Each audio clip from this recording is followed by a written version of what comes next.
The living room, where the family meets to discuss issues, any issue which may be bothering one of the family members.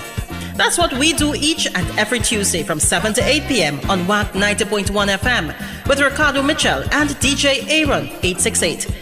We have casual conversations on serious topics, from sports to culture, mental health to economics, relationships to life lessons. Join us each and every Tuesday on WAC 90.1 FM. The Living Room, casual conversations on serious topics. It is now a couple minutes after 6 p.m. here in Trinidad and Tobago. I don't know what time it is where you are, but I'm glad to know you're locked on to the true nation station, WACK 90.1 FM, where we are ultra crazy. I like how you match the energy level there.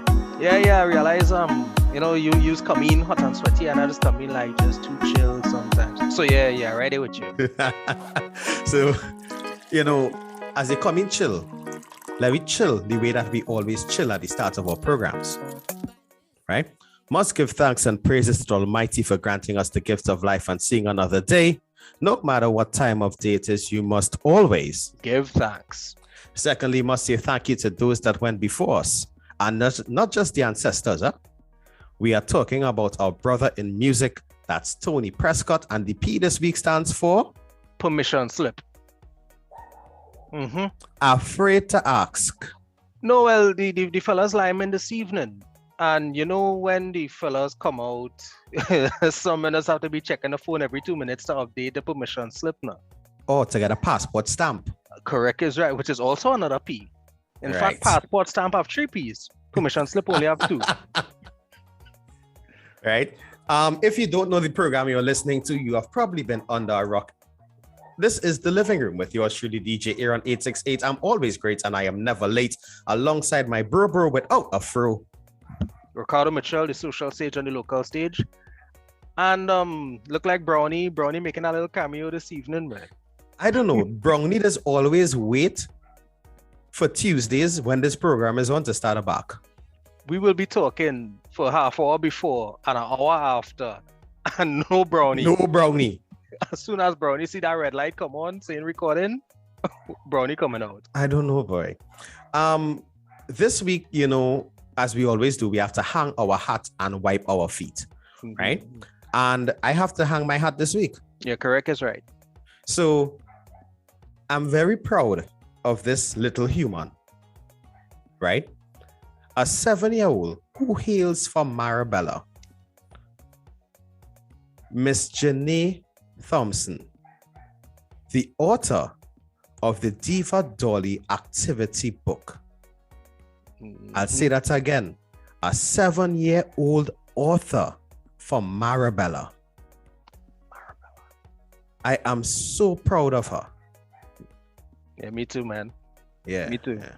It almost brings a tear to my eye. Yeah, well, the AC ain't on long enough for that to happen yet. I don't have AC in this room. Oh, that's what I account for that healthy glow you have. Is the slightest sheen. The slightest sheen. Yeah, right. But I'm very proud of her, and you could cop that book on any of the websites where you could buy books. Yeah, good stuff, man. That is really good news, and I'm glad to hear it.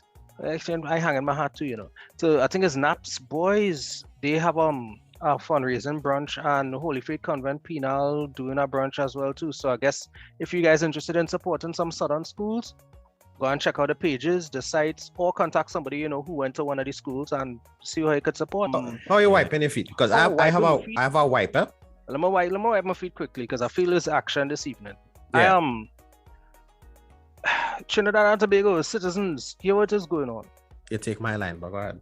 You see, the is one thing if you're so pro-choice and you're so pro this and critical thinking and independent thought and all of these whatever, you know what? You know why it is you making the decisions you're making.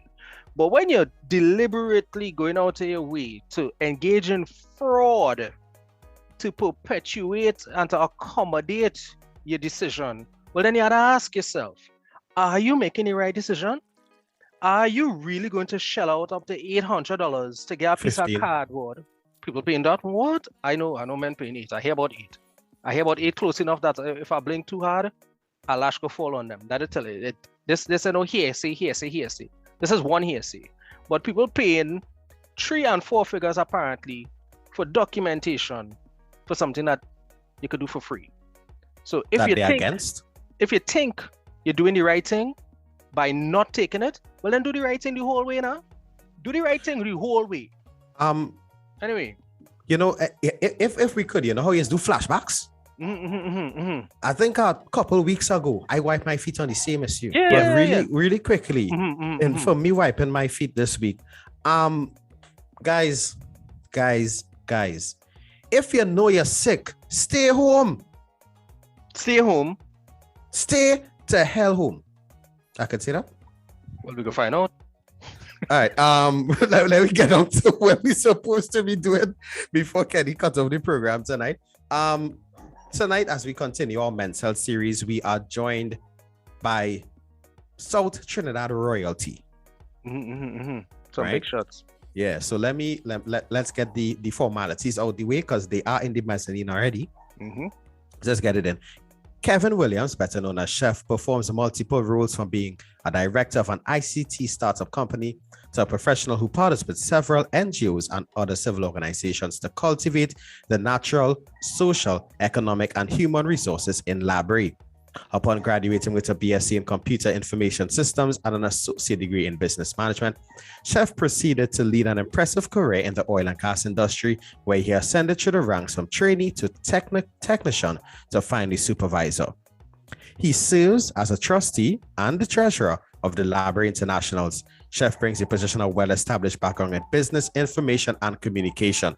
Through his commitment in this role, he has helped in Linpo to actualize its community outreach and charitable efforts. He is also the Public Relations Officer of Los Gens Foundation for Men's Empowerment and the co-host of the Labrie Agenda.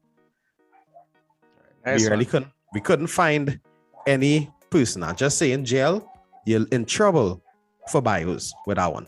Ooh, yeah, and you know, bio queen in the corner. Yeah. But the other guest we have is Dr. Carl Spence. He was born and raised in South Trinidad, and he's a doctor currently based in the emergency department at San Fernando General Hospital. He is also a student of theology at the Friscan University of Steubenville in Ohio, USA. Carl is a youth leader who works with several youth groups in his community, and for hobbies, Carl enjoys music, theater, and reading. And his hope is to affect change through simple, everyday interactions. He forgot football. He's a baller too. Yeah. All right, nice man. Well, right, so they let him in from the mezzanine now, really quickly. Yeah, correct is right. Let me get this party started before my permission slip expire. Here and there's 2 celebrities they bring in here, you know, his entourage, cars park up outside. All under 10 people, huh? Even though we're doing this remotely. Right. We had to stress that. As you spoke about the mezzanine, who does the floor, man? Floor look good? Well polished? So as advertised, we do have Kevin. And let me just clear the air on this. Could I call you Carl for this interview, Dr. Spencer? Yes. Carl is perfect. Yeah. I prefer Carl. You tell the patients call you Carl or? No, outside of the hospital. All right, cool. So we are joined this evening by Kevin and Carl, and we are going to have a casual conversation as we continue our Men's Health Month series, right? And as you know, we are being more intentional and practical with our conversations. So we are having a discussion tonight of issues surrounding men. The things that we as men go through in today's world. And boy, oh boy, do we go through a lot. We had discussions on physiotherapy and physical health. We had a discussion on, you know, lifestyle behavior and strokes and that type of thing. So we had a bit of medical advice. So now we're having a social conversation. We're looking at the social health then. Yes.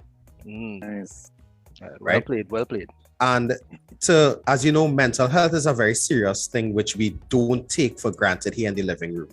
And we kick off all interviews by asking our guests in any order, feel free, whenever. How are you? Not how you're going. No, where's you seeing my brethren? What's going on, bro? No, we are asking, how are you? Doc, you wanna go ahead, Carl?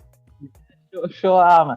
I would say I always tell people, especially I'd like to say I'm good. I would say life can be surprising at times. I take each day as it is. I would say if I could talk about today wasn't too bad. It has been I would say a fair reflection of my week. You know, it started early, which I usually don't like, and but once it gets going, and I appreciate that. So today, overall, I would say today has been good. I look forward to each new day as a new beginning, as a new opportunity. So in the space I am in right now, I am happy to be where I am mentally in the space I am currently. I say I am good. I'm blessed. I'm good. Yeah. Nice. I like that. And how am I? How am I, boy? I think about it. I think I'm okay. You know, not great, but you know, nose above water, doing what I have to do, making sure that I keep my cup a bit filled, because as they say, you can't pour from an empty cup. And I find myself, you know, in this time helping others more than usual, you know, because it's a trying time for a lot of people. And for some strange reason, relationships ain't going so good these days, you know, fellas. So a lot of people, you know, calling in, leaning on me for advice, etc., etc. So, you know, I'm trying my best to keep my nose above water and to be of service to my friends, family, and community. And if it's not a problem, Aaron and Ricardo, I prefer Chef. Chef is my home name. Family members call me Chef. That's the name I'm known by. That's the name I'm most known by. Chef it is, because here we're going on. The amount of people we have that come to the living room and end up staying is about time we get somebody to handle the kitchen. So glad to have you on board. That's Chef. not how the name came about. Thank you. That's not how the name came about, but I mean, Well, we could bubble up what if need okay, be, good, you know? good. So how are you doing? It's been a rough week, I will admit. Dealing with some family issues, some landlord issues, some work issues, and recently Kenny issues. Yeah. Kenny? Yeah. You mean When I say Kenny issues on this station, everybody know what I just be talking about. Yeah, your godfather, Mr. Kenny Phillip. Is Philip or Philip? Oh, Kenny. Right? Phillips. Phillips.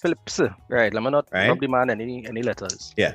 But all things considered, I am coping well, and as Chef said, nose above water, even though I can't swim.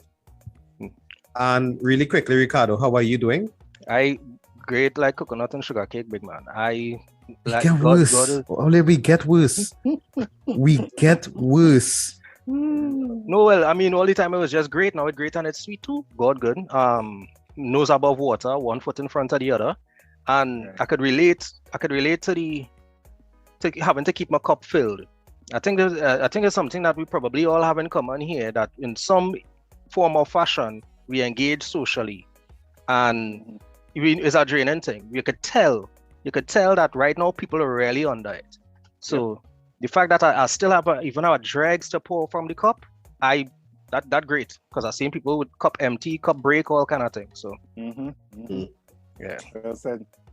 Now, and I'm glad we all answered that question, because as men, we are generally taught from a young age that our emotions are not meant to be expressed. We are just meant to provide. We are just there to give. But we also have to learn to take care of ourselves, right? So for the male listeners out there, we are just encouraging you to take some time to refocus, realign, and check on yourself. And if you do need professional help, it is available and there is no shame to access it. I don't even know how to start this. I'll start with an example. We are seeing many young men now walking around pants below waist, listening to all types of music, which they try to recreate in their everyday activities, and so on and so forth. And there's a phrase going on there. There's a lack of positive male role models in society. What do you all think of that? I don't know if we should use attire or clothing as the real, what do you call it, benchmark. Because as you said that, my mind went back to when Chris Cross came to Trinidad in that concert. I was there with my pants backwards. What? Walking through yeah. Chris Cross, you had to wear clothes backwards and your baseball shirt buttoned up from the back. Right? That's a real thing. And then I remember the 90s. Well, I don't want to give up my age away too much, but well, the fact that you say when Chris Cross came here, that I think you already gave it away, but it's not a problem. Have a youthful cut. And then in the 90s, I remember buying 2 yards of cloth and going upstairs Lapi Plaza for them to sew my pants, which was 2 yards of cloth for one pants for one person, right? Correct is right. The youth nowadays probably using what? Half a yard? The pants so tight. So I wouldn't use clothing as a benchmark, you know. But in terms of the positive role models, what can I say? I think we all acknowledge that our society nowadays, we need to have a few more males, and let me say male mentorship programs, right? So kudos to you all for this initiative. I really appreciate it. If I may, and I don't want to give a shameless plug, but I'm also part of an organization called Los Gens Foundation for Men's Empowerment. And these are some of the things we would have identified.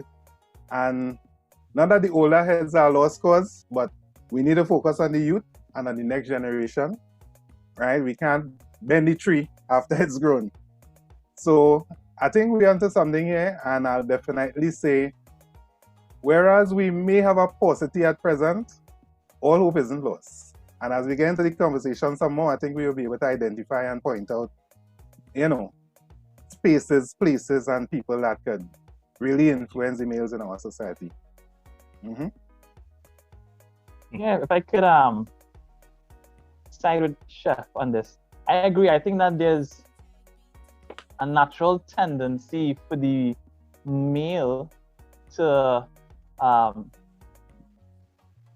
post themselves up as powerful, and I think that or in control or in charge. I think that comes in many shapes and forms. And when to me, at least from what I understand of what my experience is, when a male is not in control or not powerful or in charge, they seek that out. So the avenue that they seek that out, we find in today is heavily media. I think it's heavily what is being worn. If that's being worn, if I could wear that, that shows I'm up there, which shows by inadvertently power. And I think without that, as Chef was saying, that male role model, so which younger people could turn to look to see that, hey, these certain ideals and these certain styles, these certain looks don't necessarily equate to me being a powerful male, then it's a burden off the shoulders. I would say that definitely a burden off the shoulders to any young male who don't have to live up to the world's standards of powerful or being in charge. So yeah, all that living out what the music says. Hey, if I could do what this man say in this song, I am powerful. If I could do what this man look like in this video, hey, I am in charge. So I think once we could balance that, you know, because I agree, it's at times when baggy pants was in style. When I was going high school, you had to have a baggy pants, you know. If you had a baggy pants, and people like the baggy pants, how you felt? You felt powerful. You felt in charge, you know. But it didn't mean you had to go and beat a man to get money to have a baggy pants. So that difference, you understand? You need to be a balance to somewhere along the lines. Role models who are leading young people here. Yeah. Well said. Well said with the balance. Because then again, as you mentioned, the music. I mean, we were Biggie Smalls Ready to Die. Yeah. Where is Dirts Man? May I make on this year? And you know, Ninja Man, you know, that was our music. 45. You understand? Yeah. Aaron Mashman. I think of it, if every young male who on the boat ride, banging the boats when popcorn or cartels come on with gunman this, if they were actually a bad man, we'd be in a mess. True. If every person Boat on would the have boat sink. started banging, That boat would have sink because men would have pepper. It would have just be pepper. exactly, Mhm, exactly. mhm. So yes, it had a balance. It had a balance. So, yeah. And just for local context and content, Kiss Kitty Caravan. Woo. Mm, Yeah, Ambush. Yeah, man. Short call. Yeah. True. Drop it down with we honey, tie it to our aunt's nest, boy. Right, remember right. we are on the only 100% local content radio station, so I had to make mention of the Kiss Kitty of Caravan, course. right? Culture Yeah. crazy, man. That's what we talking about. Right, but you are correct with that balance, Carl, because I think we all would admit that at some point, going in the mall for a brain cooler, our pants used to cover the whole of the shoe. We would have all worn a Kenshi shirt, right? My age telling, right? Despite the premature grays I have here, but Premature, wow. well, ease me up a little bit now. Like one by Christmas Sorry, coming. apologies. I remember, the straight leg pants. It was ridiculous. It was a ridiculous amount of cloth for our pants. I remember when you going upstairs like peak to get your jeans made and you're getting them to stitch signature into the back pocket and that type of thing. Big up Dexter and Natalie, yeah. You understand? When you reach upstairs like peak, so you know you had to wait for your jeans because that was the place to get it done. The funny thing about it is the clothing. The clothing kind of giving you a sense of being able to fit in or belong or to reflect our status. And in transparency, one of the things that might counter that is a sense of individualism or owning identity. Because the same thing, when you realize that, listen, those things don't make me somebody. Those things don't necessarily define who I am. That my father used to work Maxi. So when I seen fellas come to school with clothes that is $300 and $400 for a t-shirt, I don't know nothing about that. What I know about is a $60 t-shirt or a $40 t-shirt from on High Street. Correct. And is an imitation. So is them heat press print on it. And here the catch. Sometimes the color is nice, but you know the print. You know that print gonna make you out. I start wearing my t-shirts inside out, cutting off the tag and wearing the t-shirt inside out. And instead of that ostracizing me, it set me apart because, look, Ricardo doing his own thing. Trendsetter. The pressure, even doing that was a response to the pressure of wanting to fit in and not being able to fit in. So I had to modify my approach now. Aaron ain't gonna remember them kind of days and things so much. You only hear about them things. Wow. Thank you. I'm glad my mother's milk on the face is still showing. Thank you. In terms of the positive role models, again, I remember growing up in Cub Scouts, First Library Cub Scout troop, right? We had a female leader, not ironic, but she was a firm hand, and she grew us up into straight, and I tell you, straight paramilitary, straight salute young men who were community conscious, great at sports. We did the book work, etc., etc. When we went on to the scouting movement now, then we had the strong male figures, the ex-army men and what that would give you the robust physical training and what. And I'd also remember in primary schools, the principals, for some strange reason at that time, were always male. So as a student, once you hear the principal come in, you might give miss a little trouble. You might give the other miss, a little thing, run away, do something. But when you hear sir coming, everybody, straight like a pin, the place gets quiet. And something about boys, especially at that young age, something about the way we learn and how we see ourselves and our society at that age, they definitely need a strong male figure in your life. Even at that tender age, 7, 8, 9, coming up to your teens. And when you reach teens, that's your rebellious days. Now more than ever, you need that firmer hand. Now, we have single moms and women in our society that do an excellent job of raising boys. Excellent job, taking nothing away from them. But something about daddy or sir or whether it's the bass in the voice or what, It elicits a certain response from a young man. So I'm just showing that out there. And some more will come out a little later. Thank you for that there, Chef. You did serve us a very interesting point. And I want to delve back into something with Ricardo here. When we would have done the adopter class session, I think with is Mr. I forgot his name. In boy, a standard 5 teacher in boys' school. Yeah. Let's call him Mr. G. Right. And he mentioned to us that, these young men need to hear this from other men. And that there was a lack of male teachers in the various primary schools, especially in the all boys schools. Yeah. And this, I think, also adds to the problem which we are experiencing today. And again, not taking anything away from the female teachers. But sometimes young men respond better to males, to older males. Correct. Right? So the next one I want to pose here, and this is something my brother would always tell me. Up to today, he told me when we were sitting on Superior Street, that for some reason there seems to be a lack of fathers in today's world. Be it that the mother does not allow the father into the child's life, or the father chooses not to be there, whatever the reason may be. Sometimes there seems to be a lack of fathers in today's world. What do you all think about that? I'll take Carl first for this one.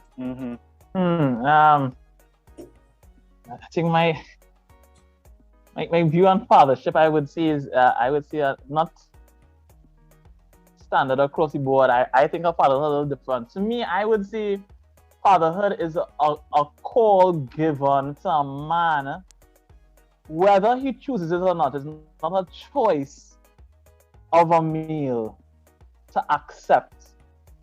It's a role given that he must take, because a role given to me as from somebody greater than him.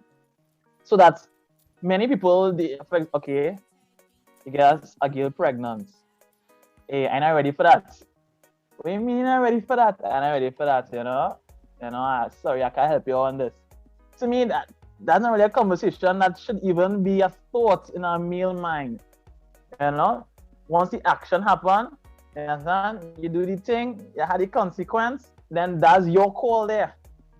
The result of the action is the call in your life.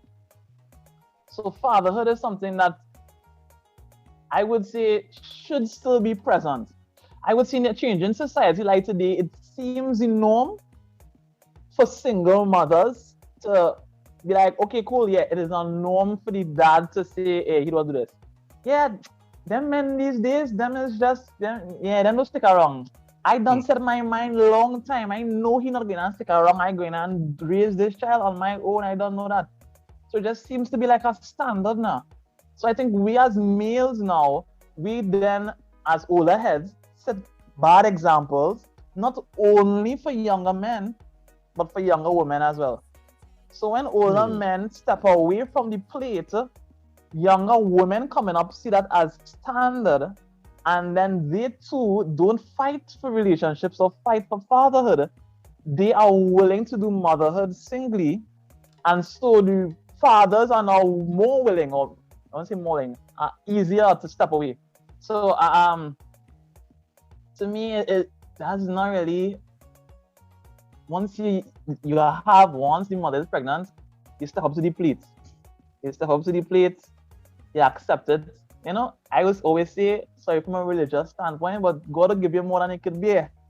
If He give you a father, if He give you a child, He will provide. Yeah. Well, I look at it from as supporting a point completely. And the thing is, He don't put you in a situation that you cannot get through with Him. Correct. With Him, and not only that too, and people will say, yes, God will provide, but He will also give you the capacity to. And a lot of us fail to move from capacity to actuality.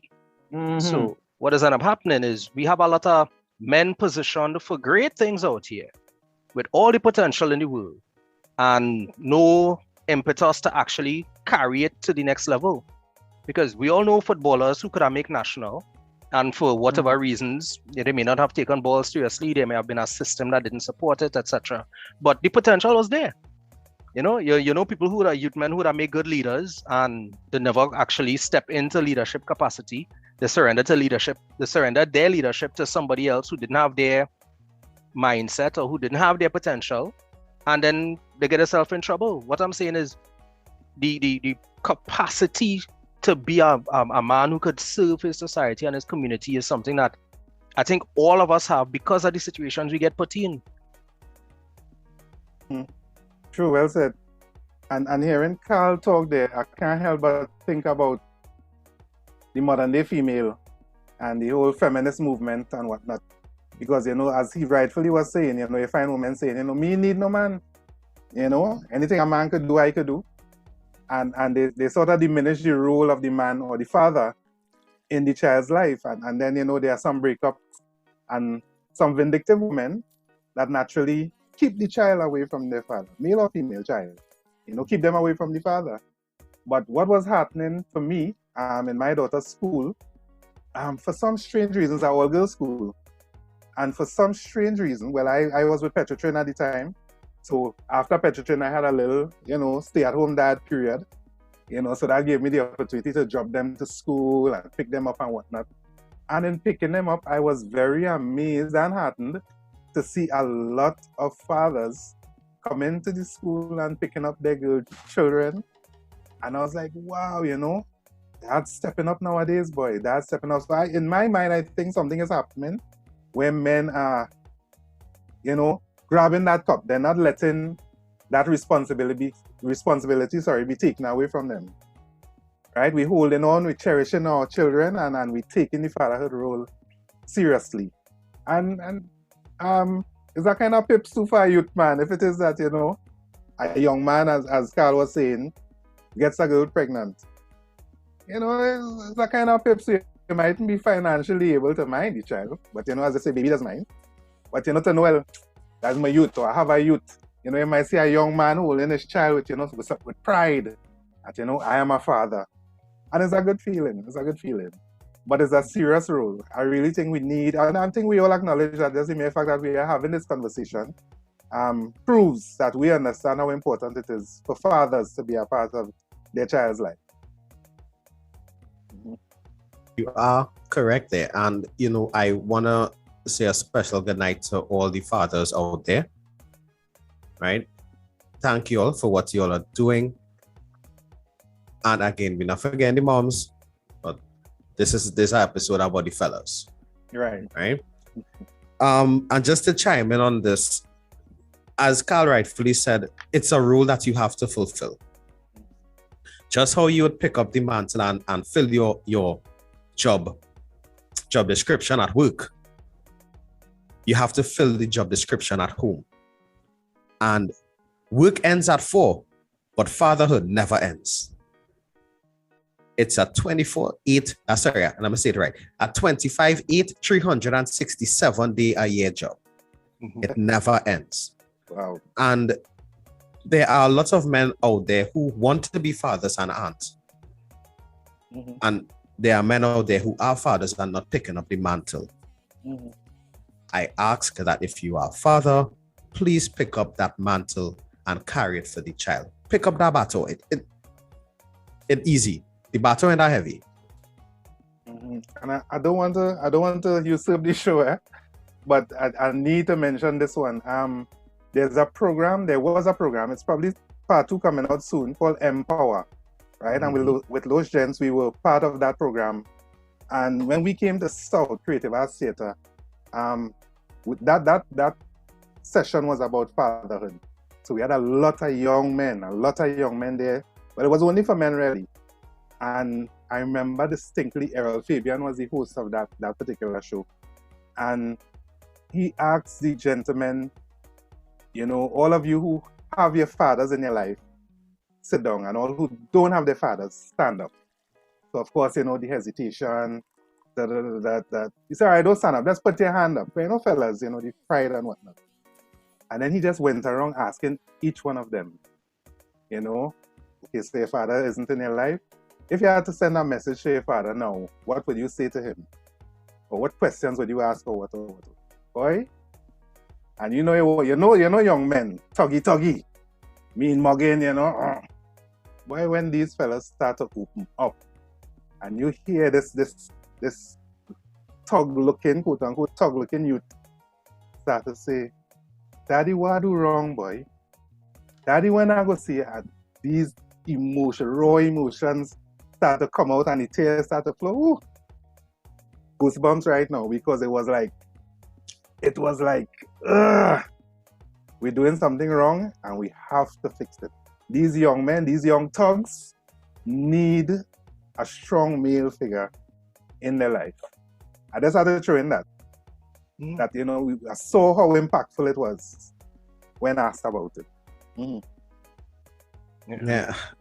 Go ahead, Ricardo. Yeah, no, I'm just saying that, you know what, you can't usurp a conversation, And this is the reason we bring it here, because you have experiences that you could contribute, that we could take something from, the listeners and viewers could take something from. And not only that too, we all know the work going to continue after the program. Right. The work is going to continue after the program, but this for us too. And even fatherhood is for the father, Plenty men don't come into their own until fatherhood has been placed on the shoulders. Yes. Right? People say that, is a good woman, is behind every great man stands a great woman and thing, but you know what does also stand behind a lot of great men? The kids. A lot of the times, a lot of the men I knew that grew up under fatherhood, not under getting a walk, not under getting married, but under fatherhood. They became fathers and had to grow up. Okay. So what you're trying to say is that the increased level of responsibility, which is tied to fatherhood, has caused a jump start to a level of maturity.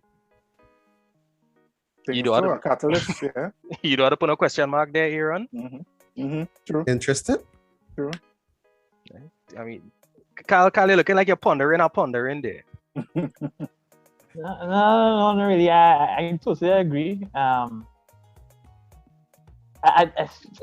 issue of fatherhood and stuff could sometimes be upsetting, You think of the youths you interact with, those, how lives could have been different.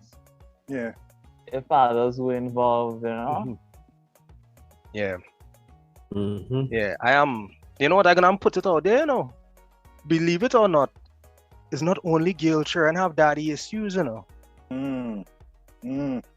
It's not only girls have daddy issues. A lot of fatherhood conversations are triggering for us as men. Well said. I want to say this. You all know I always end my programs by saying love is the currency, so spend some today, right? So for the fathers out there, I want you all to take a moment and tell your children that you love them, and not just walk, not I love you, not say I love you. And after you tell your children that you love them, tell the if it's your wife, because I don't want to get entangled in any kind of drama here. Right? But tell the mother of those children, thank you very much for the work that they are doing as you both raise them. I will lean into that a little bit, because what you're asking for, Aaron, is normally take 3-hour sessions and whole day seminars and things for men to get around to being able to do. So the little 20 minutes we're talking may not put them there yet, but I will plant the seed in the space given. Ask yourself if you love your children. That is all. Ask yourself if you love your children, and when you could answer that for yourself, ask yourself if they know. Ask yourself if your children know how you feel about them, and with that, you do with that what you will. But that is the seed I planted. Ask yourself if you love your children and if they know how you feel. Just to really go back a little bit here, I want to ask the other gentleman here a question. If you could identify one positive male role model from your younger days, who would that be? Well, for me, I'd have to say it's my dad. Thankfully, he was there and is there still. After God. So yeah. All right. Chef Stillman, sir. Chef Father was your role model. I don't go and say that. Sir. Nah, I would I definitely take my dad too, but I mean I was gonna say my dad. I was gonna think of somebody else other than my dad. If I think of I would say my father. If I think of somebody else outside of my father, the only person that I won't say the only person. First person that comes to mind is, for those who don't know, of somebody by the name of Father Clyde Harvey. Boy. Bishop Clyde Harvey. My father Clyde Harvey, I would say, has been and still is very instrumental in my life. He has been a tremendous role model for me. I remember like endless stories about people breaking into his house, and he prayed for them instead of, he offered to help them, instead of putting them over to the police and stuff like that. That's because he wanted to go and work in areas like Laventille because he felt like the young men there needed the work the most. That's key. I would go with him. Daddy first, but I would go with Father Clyde Harvey. A big one. Ricardo? Hey, but I really was not prepared for that. That is the kind of question you put in the prep sheet so that I have a little heads up too. I just put it out there. Different men come to mind for different reasons, and I'll be as brief as I can because there's more than one. First and foremost, my father, because he's a hard worker and he legitimately care about people within his capacity. Right, them fellas grew up at a different time, and expression is a whole different thing. Yeah. But his work ethic and his no nonsense. Let me put it this way: there's a reason I'm afraid to tell nobody nothing, because you could vex with me all you want, but the truth will keep you up when the night come. It ain't gonna keep me up, right? But so my dad is the way that he deals with people is one. Scipio, one of his best friends from Siparia days, a teacher from boys' school known as Mr. Alfonso. But what they take all my answers. I do how to talk. And he was the saga boy thing. There was something about the way Mr. Alfonso reflected that. He's a teacher, and his shirt and his pants, and he carried himself with that swag that them fellas come up with when they no more corduroy than jeans, right? And there was just something about the way that he carried himself. Was like, you know what? He had a posture and a delivery and a tone that in the back of my mind was like, that is what authority sounds like. Right? I think when you look at Mr. Allen and them kind of fellas had it to move here, but a lot of them boys RC teachers had that thing. The book Shane, the literature book Shane, right? There were two types of hero in that book. One was the bad man who rolled in the village, right? And he was the cool kind of hero. The one who does get things done. He's a man of action, problem solver.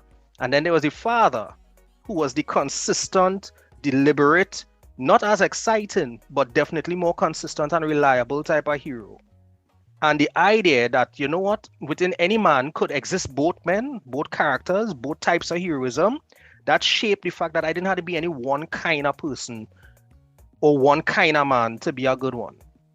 So that is my answer there, right? I was shaped by different experiences, and believe it or not, some of the male role models were fictional. And well, you, Aaron, and you're not allowed to use me as one of your examples. I just say, take a look. It's not a good look. It's not. Humility is really not your strong point. I love the answers, gentlemen. Chef with his father, Carl with his father, and the world-renowned Bishop Clive Harvey. Ricardo with his dad, Mr. Alfonso, a big teacher from San Fernando Boys RC, as well as his fictional characters in Shane, right? For me, well, as I said, you all took a lot of the answers I hadn't on the top of my head, so I really had to go digging. And beside my dad, Father Harvey did play a pivotal role. I would have to choose or say Mr. Pitt. Right? That man responsible for me still knowing the words for evening time. If you don't know evening time, you never sing in a music festival. Oh, okay. Hey boy. Yeah, Sheffield. Yeah, boy. So when they say evening time, I'll say a Spanish teacher. But now when they say music festival, when they say music festival, I'm like, okay, I understand. Right? Mr. Pitts is I would say single-handedly responsible for making me get into music. Right? Because at the age of 9, I didn't want to sing, I didn't want to do nothing. But I had to find something to do in school, and I joined the choir. Right. And from that age of 9, I went on to secondary school and joined the choir there as well. So, and I'm not going to lie to all, music is a very important part of my life, and I'd like to thank Mr. Pitt for introducing music to me. Right. I think he only retired last year, though. Yeah, if I'm not mistaken. Yeah, you know when you're young, you just see these teachers as old, and I use that term loosely. And then you reach to this stage and you know here and they retire, and it's like, but yeah. Right, but outside of the obvious choices of my dad and Father Harvey, Mr. Pitts, right? And now I take the opportunity to segue now using Chef's example of what happened at Los Gents event at Creative Arts Center with meals and communication, boy. Yeah, let me just throw in, it was Los Gents, but there was a Ministry of Youth and Sports Affairs at the time program called Empower. All right. All right, cool. Right? Meals and communication. I'm sure every man get the talk from his wife or his girlfriend. You need to communicate better now, baby. You need to talk, but you need to express yourself better. Why is it that we as men tend to have communication issues, not just in relationships, but in general? Go ahead, Carl. That's another hard question. I don't know if the world has the answer for that. But that's a good question. I would say that the reason why, to me at least, the reason why we have difficulty in communicating is because often enough we don't want to get to the absolute truth of a situation. I think as males, especially when speaking to females, we have a tendency to want to give an answer that can leave the air open to interpretation purposefully. You know? What time you coming home? You don't want to be absolutely say coming home 9 because you don't want to commit to coming home 9.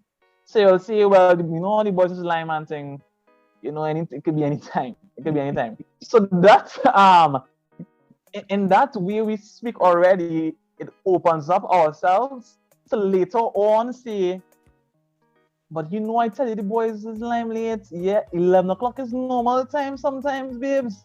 When I come home 11 o'clock, that's normal. Sometimes we go till midnight and thing, you know. So we purposefully gear the conversation in such a way that we don't have to submit. So I would say any set rule or any set standard, you know, we want to be able to keep the conversation open. So I say that's the first reason why we have poor communication skills. I wanna take a cue from that as well, and I've heard it said that women over communicate and men under communicate, right? I think we just speak different languages. Men tend to keep it simple, straightforward, straight to the point, ABC, XYZ. Women have to give you the whole alphabet. They mean the same thing, but they have to give you from A straight down to Z. I find Aaron looking frightened. Aaron, this fella's talking here. Nothing. Yeah, I think that's the root cause of the thing. In us talking to each other, you know, less is more. You know, you don't need to say a whole lot. In fact, I have this partner. A funny thing, he likes to give this example of why women lie better than men, right? He said, now if we, all right, so Carl lying with the boys, right? Now, let me say he know he going online with the boys, but he gave an excuse. He working late. He was on call or something, right? But he really liming with the boys, and he just know, right? Liming with the boys, we playing all fours. That's solid enough, that's solid. Aaron, if anybody call, me and you was liming, right? All fours, right? When a woman decides to do the same thing, she ain't stopping by, Jenny, yeah, we was liming all fours. She know what she was wearing, what Jenny was wearing, what color the table was, all the details. So she has a solid case. Because I think that's how women think. And I think scientifically as well, they say women have more vocabulary. They know more words than men. Scientifically, I didn't do the study. That's what they say. So it continues like that. And then when they over communicate, it tends to sound like noise in our head after a while, kind of nagging, as we say, the ningy. It starts to sound like that. Because less is more for us. And when we under-communicate, quote-unquote, under-communicate, it's not enough for them. So they feel like you're holding back. Something you ain't telling me. I need more. And I think that is the root of the whole communication issue. Men are from Mars, women are from Venus. I think that's the problem there. So we might not have the solution here, Carl, but fellas, I feel we're onto something. We're onto something here. I think also that this issue is the prelude to the downfall of males, because of this issue. Therefore, now we don't have the males who can effectively say that, what I'm experiencing isn't hurt, but I feel distance from you in this relationship, or that. So because we can't communicate effectively, we never get our message of how we really feel across. As such, we find many males who just feel as though they're not being heard. Oh, understood. The issue is not that many males are not being heard. The issue is that many males are not saying how they really feel because they don't know how to say it. Oh. And I think that's the big issue. So because we don't practice as males the saying, so the table was blue with some little kind of lint on it, and then when I rubbed my finger, I realized it was extra soft, like how bouncy. We don't describe it in detail. We will say, well, the table was green, and when I rubbed my finger, I feel something on that. I didn't know what that was, and the confusion done. So because we can't go into this detail now, when it comes to expressing emotions, we'll say, Dave, I don't like what you do this. Why do? I don't know, girl. Just get me angry. The way you just move there, you get me angry, girl. I don't like that. Leave me alone. When a lady will say, hey, I didn't like when you at the end of this sentence, when you said go now, you went go now, and how you're stressed, like she could go into detail every word in the sentence, how you said a word in the sentence. Say that it make me feel afraid at the end there. And then I went inside and I nearly cried because I know you didn't mean to frighten me, but that's how I feel. So that's a big. And then we have now men who now just turn to other ways of expressing themselves. So instead of words, what they use? Violence. What they use drugs. So we use alcohol. We use nothing. In the worst case scenarios, what we use? The rope, the grammar zone, the things, because we just didn't know how to say it. We knew what we felt, but we just never knew how to say it. Solid. Powerful. Yeah, right. So, my brethren Matthew, powerful. We are perilously close to 7 p.m., guys. And I don't know, anytime we tend to meet to have conversations like this, we always seem to run out of time. The episode might be wrapping up, but the conversation will continue. And just to give our listeners a teaser of the kind of questions that some of the questions we really wanted to touch on. Fellas, marriage, yes or no? Definitely yes. Definitely yes. Fellas, according to the good book, for who called in that direction, for who have that inclination, all well and good. But for those who could do it out, well then that's good for them too. What I'm saying is, Right. what good for the goose and good for the gander, right? All jokes aside, honestly, if you're looking to start a family, if you're looking to create a legacy, you're looking for the companionship. There are things that come from a relationship and ultimately a marriage that you will never get single. Never. You'll also live longer in a marriage than single. That's just maths. As we learned last week. As we learned, the numbers say that you live longer, and I believe the average is 5 years longer when you're married than when you're unmarried. Right? So what I'm saying is there are tangible benefits.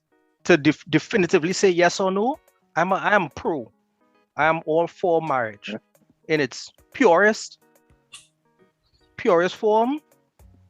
And I ain't saying nothing else there, because I ain't looking for nobody to pick it or comment or ask me what I mean.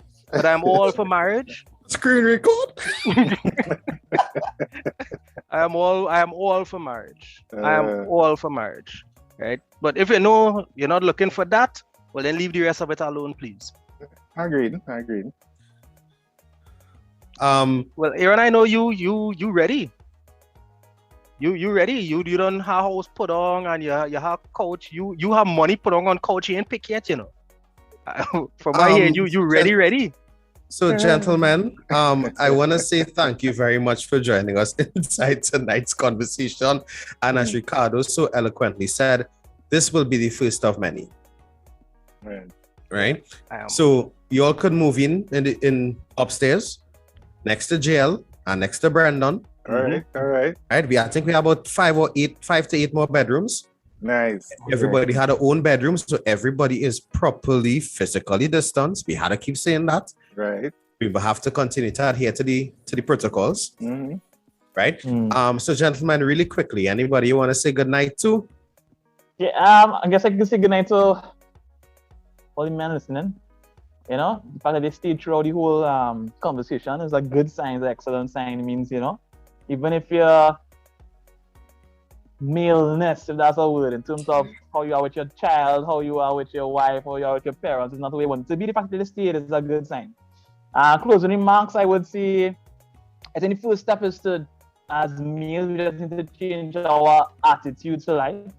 To attitude of gratitude. I would tell people in the youth groups I work with that an attitude of gratitude develops an aptitude to joy, right? So that's we need to adjust our attitude, you know? Look for the great things in every day. Well said, man. Well, in closing, I just want to thank you guys for the opportunity. Again, well done, great initiative. So big up WAC, big up the living room. And in terms of the organizations, I wear a few hats. So big up Los Gens each and every time. You know, the socials, Los Gens, TT on all social media. Library Internationals, charity group from down on my side. Big them up. I'm also co-host at the Library Agenda, so big up my co-host Carl Marshall and, you know, the whole team, everybody, and I don't want to leave out anyone, but as Carl said, thanks for taking the time to listen to us. You could have been anywhere else, and you choose to be here. You're tuned into an excellent program. So big up WAC and big up you guys, man. Job well done. As the young people would say, big up you. Big up you. I never understood that one. Ricardo? No, this is yours truly, Ricardo Mitchell, the social stage on the local stage. Thanking you for joining us in the living room. Remember, guys, the hourglass is opaque. We don't know how much time remains, so whatever you're doing, be good and stay safe. Side note, before I hand back over Aaron, I'm a fan of Los Gens. One, that League of Sophisticated. I ain't gonna lie, that when first time I see it, I was like, that is right. And Library Agenda, Library is library, right? I don't Zoom gonna like this, you're gonna share it. Great work, I keep it up. And Carl, what's going on? We may not have met before, but your name and your reputation precede you. Yep. From the time it's like, yeah, Carl Spence. I was like, why I know that name, boy? Same thing. So you know what? Keep it up. And it was really an honor to be here with you guys. And I have full intention for having multiple conversations with you all. and given opportunity to support any initiatives that you all will be involved in. Right, so, Nice. Aaron? Yeah. Just want to say this is yours truly, DJ Aaron 868. I'm always great, and trust me, I am never late. Reminding you that love is the currency, so spend some today. Thank you, gentlemen. Thank you. Thank you. As you know, this is the first of many. And who is up next, Ricardo? My godfather, Mr. Exactly. Desmond, with the big band. Right. I hope it taken all. Looking for that envelope for Christmas. It will be empty. Keep it locked, guys.